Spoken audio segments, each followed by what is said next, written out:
Hello friends, आपका YouTube channel Partha sir में आपका स्वागत है। चलिए, आज टॉपिक है धातु और अधातु में धातुओं की प्राप्ति। इसके बारे में जरा जानेंगे। सबसे पहले जानेंगे कि धातुओं की प्राप्ति कैसे होती है या धातु कहाँ पाया जाता है। जो हम लोग इसको प्राप्त करेंगे कैसे करेंगे, तो जरा देखिए। पहला पॉइंट रहता है कि पृथ्वी के अंदर ही होगा धातु, जमीन के अंदर ही पाया जाता है। तो उसके बारे में जरा जानेंगे। पृथ्वी के भूपर पट्टी धातुओं का मुख्य स्रोत है। भूपर पट्टी मतलब होता है पृथ्वी के अंदर का पहला परत, उसमें धातुओं का मुख्य स्रोत होता है। उसमें खनिज पाया जाता है। खनिज, तो खनिज में क्या होता है? पृथ्वी के भूपर पट्टी में प्राकृतिक रूप से पाए जाने वाले तत्वों या यौगिकों को खनिज कहते हैं। पृथ्वी के भूपर पट्टी में प्राकृतिक रूप से पाए जाने वाले तत्वों या यौगिकों को खनिज कहते हैं। ये खनिज हुआ कब? जब हम पृथ्वी के अंदर से निकाल लिए, समझ रहे हैं? तो पृथ्वी के अंदर से निकाल लेंगे तब खनिज हुआ। जब खनिज का निकालने के बाद अगर वो लाभकारी हो गया, अगर हम बेचने पर अब वो मार्केट में बिकेगा, तो समझो वो क्या है? अयस्क है। वो क्या है? अयस्क है। वो क्या है? अयस्क, जो हमारे लाभकारी होगा। मतलब हम बेचने पर लाभ दिया जाएगा, बेचने पर हम उसको पैसा मिलेगा, तो वो क्या होगा? वो अयस्क होगा। तो खनिज में विशेष प्रकार की धातु अधिक मात्रा में होती है, जिसे निकालना लाभकारी होता है, उसे अयस्क कहते हैं। मतलब खनिज में विशेष प्रकार का धातु पाया जाता है, वही धातु को निकालना है, वही धातु को निकालना है। समझ रहे हैं? वही धातु को निकालना है और उससे क्या होगा? लाभकारी होगा। तो क्या कहलाता है? अयस्क। ठीक है। अयस्क से धातु का निष्कर्षण कैसे पढ़ेंगे, चला देखिए, समझिए इसको। सबसे पहले अयस्क जो रहता है वो खनिज पहले रहता है। तो खनिज जो रहता है वो पहले पृथ्वी के भूपर पट्टी में पाया जाता है, और जब वो खनिज हमारे लिए लाभकारी होता है तब वो क्या कहलाता है? अयस्क कहलाता है। तो अयस्क किस किस रूप में रहता है, सबसे पहले देखेंगे। अयस्क का सांद्रण, मतलब अयस्क से हमको क्या मिलेगा? धातु। अयस्क से क्या मिलेगा हमको? धातु।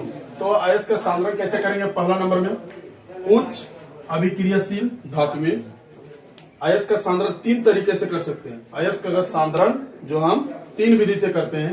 पहला तीन पार्ट में बांटेंगे: उच्च अभिक्रियाशील धातु, मध्यम अभिक्रियाशील धातु और निम्न अभिक्रियाशील धातु। मतलब निम्न अभिक्रियाशील कहने के मतलब सबसे कम अभिक्रियाशील वाला धातु, मध्यम में मतलब बीच वाला धातु, बीच वाला, और उच्च वाला सबसे ऊपर वाला। सक्रियता श्रेणी में पढ़े हुए। तो सबसे पहले जानेंगे उच्च अभिक्रियाशील वाले धातुएं। उच्च अभिक्रियाशील वाले जो धातुएं हैं वो क्या होते हैं?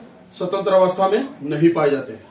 स्वतंत्र अवस्था में नहीं पाए जाते हैं। क्या होते हैं? स्वतंत्र अवस्था में नहीं पाए जाते हैं। कौन? उच्च अभिक्रियाशील वाले धातु। ये इसको कब हम धातु जो अयस्क रहता है उससे धातु को अलग करने की विधि में हम किसका प्रयोग करेंगे? विद्युत अपघटन का।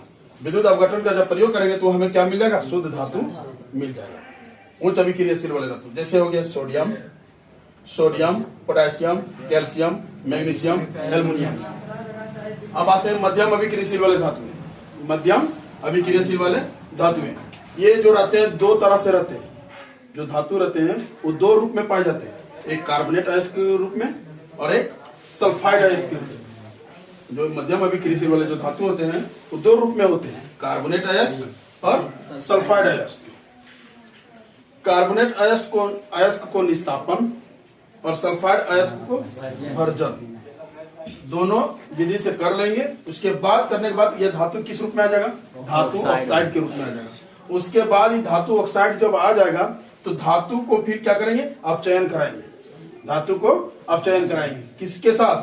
कार्बन के साथ। किसके साथ? कार्बन के साथ। उसके बाद हमको क्या मिल जाएगा? धातु मिल जाएगा। तो इसमें समझेंगे पहले क्या कि कार्बोनेट अयस्क और निस्तापन, कार्बोनेट अयस्क जो है निस्तापन विधि में और सल्फाइड अयस्क जो है भर्जन विधि में। जो इसको बोलेंगे जरा सल्फाइड अयस्क को कि वैसे प्रक्रिया जिसमें सल्फाइड अयस्क जो रहता है ऑक्सीजन के उपस्थिति में, ऑक्सीजन के उपस्थिति में अधिक ताप पर गर्म करने पर वह क्या बन जाता है? धातु ऑक्साइड के रूप में प्राप्त होता है। क्या हो जाता है? धातु ऑक्साइड के रूप में प्राप्त होता है। उसे क्या कहते हैं? भर्जन। क्या लिखेंगे? जब सुनिएगा जरा, जब सल्फाइड अयस्क को जब सल्फाइड अयस्क को ऑक्सीजन के उपस्थिति में अधिक ताप पर गर्म करने पर वह क्या बदल जाता है, धातु ऑक्साइड में बदल जाता है। इस प्रक्रिया को भर्जन कहते हैं। समझ रहे मेरे बात को? क्या करें, सुन लीजिए, फिर से बताते रहे, ताकि इसका परीक्षा पूछेगा कि क्या पूछेगा कि सल्फाइड अयस्क जो होता है वो किस विधि से अलग करते हैं, सल्फाइड अयस्क को किस विधि से अलग करते हैं। तो आपका क्वेश्चन बन जाएगा 1 नंबर का, जो टर्म 1 का सल्फाइड अयस्क जो रहता है वो किस विधि से अलग करेंगे, भर्जन विधि से। कौन विधि से? भर्जन विधि। तो सल्फाइड अयस्क को कैसे करेंगे, जब सल्फाइड अयस्क को ऑक्सीजन के उपस्थिति में अधिक ताप पर गर्म करने पर वह क्या बदल जाता है, धातु ऑक्साइड में बदल जाता है। इस प्रक्रिया को सल्फाइड अयस्क कहते हैं। उसके बाद इसको क्या कर लेते हैं हम लोग, वो धातु ऑक्साइड को हम कार्बन से क्या करा देते हैं, अभिक्रिया करा देते हैं, अपचयन करा देते हैं, और हमें क्या मिल जाता है, धातु मिल जाता है। उसके बाद इसको जानेंगे कार्बोनेट का अयस्क को। कार्बोनेट अयस्क को सीमित वायु मतलब कम मात्रा, सीमित वायु के उपस्थिति में अधिक ताप पर गर्म करने पर धातु ऑक्साइड के रूप में बदल जाते हैं। इस प्रक्रिया को क्या कहेंगे, निस्तापन कहेंगे। इस प्रक्रिया को क्या कहेंगे, निस्तापन। समझ में आ रहा है मेरे बात को? समझ लीजिए। कार्बोनेट अयस्क को सीमित वायु के उपस्थिति में अधिक ताप पर गर्म करने पर क्या हो जाता है, धातु ऑक्साइड में बदल जाता है। इस प्रक्रिया को निस्तापन कहते हैं। फिर जब ये धातु ऑक्साइड में बदल जाएगा, फिर यह क्या हो जाएगा, कार्बन से इसको अपचयन करा देंगे तो हमको क्या मिल जाएगा, धातु मिल जाएगा। ठीक है। इसके उदाहरण जैसे होते हैं जिंक, फेरस, लेड और कॉपर इसमें भी आते हैं और इसमें भी आएंगे कॉपर। ठीक है, दोनों माने। इसमें देखिए निम्न अभिक्रियाशील धातु मतलब सबसे कम अभिक्रियाशील वाले धातु, सबसे कम अभिक्रियाशील वाले धातु मतलब जो अभिक्रिया नहीं करेगा, ना ठंडे जल के साथ, ना गर्म जल के साथ, ना वायु के साथ, ना किसी के साथ। जैसे में क्या हो जाता है, सोना, चांदी, प्लेटिनम, ये सब किसी के साथ अभिक्रिया नहीं करते हैं, इसलिए इसको निम्न अभिक्रियाशील वाले धातु कहा जाता है। इसको ये भी क्या रहता है, सल्फाइड, कुछ धातु सिल्वर और कॉपर ये दोनों सल्फाइड अयस्क के रूप में पाए जाते हैं। इसको फिर भर्जन की उपस्थिति में भी, भर्जन मतलब वायु के उपस्थिति में अधिक ताप पर गर्म करने पर इसको क्या मिल जाता है, धातु मिल जाएगा। उसको परिष्करण करेंगे मतलब इसको शुद्ध करेंगे। इसको क्या करेंगे, शुद्ध करेंगे। सबसे समझ लीजिए मेरे बात को, निम्न अभिक्रियाशील वाले धातु जो रहते हैं वो सिल्वर और कॉपर इसमें सल्फाइड अयस्क के रूप में पाए जाते हैं। और सल्फाइड अयस्क को तो भर्जन की विधि से इसको क्या करेंगे, अलग करेंगे, तो हमको क्या मिल जाएगा, धातु। फिर धातु का क्या करेंगे, परिष्करण करेंगे मतलब इसको शुद्ध करेंगे। इस प्रक्रिया में हम क्या करते हैं, निम्न अभिक्रियाशील में। इसमें आते हैं कौन कौन है, सोना, चांदी, प्लेटिनम, कॉपर भी आते हैं इसमें। ठीक है, समझ में आया? चलिए उदाहरण के तौर पर हम समझेंगे भर्जन और निस्तापन को। तो हम उसका एक तत्व के नाम लिए हैं जिंक। जिंक के अयस्कों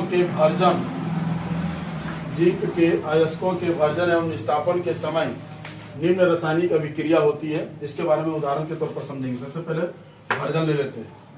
भर्जन में हम लिए तो जिंक किस रूप में रहता है, भर्जन में सल्फाइड के रूप में, तो वहां बन जाएगा क्या, जिंक सल्फाइड अयस्क। उसका फॉर्मूला होता है ZnS। तो सबसे पहले हम बताए थे सल्फाइड अयस्क जो रहता है वायु की उपस्थिति में गर्म करने पर, अधिक ताप देने पर वह क्या बन जाता है, जिंक और धातु ऑक्साइड के रूप में बदल जाता है।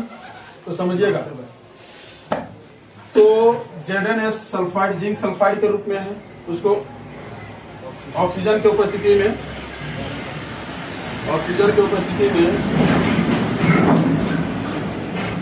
जिंक सल्फाइड जो रहता है ऑक्सीजन की उपस्थिति में, उसको अधिक ताप पर गर्म करने पर वो धातु ऑक्साइड मतलब जिंक ऑक्साइड के रूप में बदल जाएगा और गैस के रूप में हमें क्या मिलेगा, सल्फर डाइऑक्साइड। जब यही जिंक ऑक्साइड को फिर धातु के रूप में लाना तो इसको पहले क्या करना होगा, कार्बन से अपचयन कराना होगा, मतलब कार्बन से अभिक्रिया कराना होगा। तो जिंक ऑक्साइड मतलब धातु ऑक्साइड को कार्बन से अभिक्रिया कराएंगे तो और ताप दे करके तो हमें क्या मिलेगा, धातु और कार्बन मोनोऑक्साइड गैस। ये कार्बन मोनोऑक्साइड CO का कार्बन मोनोऑक्साइड गैस है और हमें धातु के रूप में क्या मिल जाएगा, Zn। हमें धातु के रूप में क्या मिल जाएगा, Zn। ठीक है, समझ में आया मेरी बात को? चलिए चलिए दूसरा उदाहरण उसका ले लेते हैं, निस्तापन। पहला पढ़ लिए वर्जन, अब पढ़ लेते हैं निस्तापन। थोड़ा निस्तापन जो रहता है, कार्बोनेट अयस्क को सीमित वायु के उपस्थिति में अधिक ताप पर गर्म करने पर वो क्या बदल जाता है, धातु ऑक्साइड। फिर धातु ऑक्साइड को क्या करेंगे, कार्बन से अपचयन कराएंगे, कार्बन से अभिक्रिया कराएंगे तो क्या मिल जाएगा, धातु मिल जाएगा कि नहीं। तो कैसे करेंगे सो देखिए। तो हम धातु के रूप में हम लिए जिंक, कार्बोनेट अयस्क के रूप में लिए जिंक कार्बोनेट अयस्क, मतलब उसका फॉर्मूला होता है ZnCO3। तो ZnCO3 को सीमित वायु, मतलब वायु ना के बराबर, वायु है क्या, नहीं ना है वायु, तो इसको क्या करेंगे, तापन देंगे, हीट करेंगे, मतलब गर्म करेंगे। गर्म करने के बाद वह किस रूप में आ जाएगा, धातु ऑक्साइड, मतलब ZnO के रूप में आ जाएगा, और हमें गैस के रूप में क्या मिल जाएगा, कार्बन डाइऑक्साइड गैस। फिर ZnO जो धातु ऑक्साइड है, वो धातु ऑक्साइड को क्या करेंगे, कार्बन से अपचयन कराएंगे, तो क्या मिलेगा हमको, ZnO प्लस C, तो बन जाएगा वो धातु और कार्बन मोनोऑक्साइड, इसका नाम है कार्बन मोनोऑक्साइड।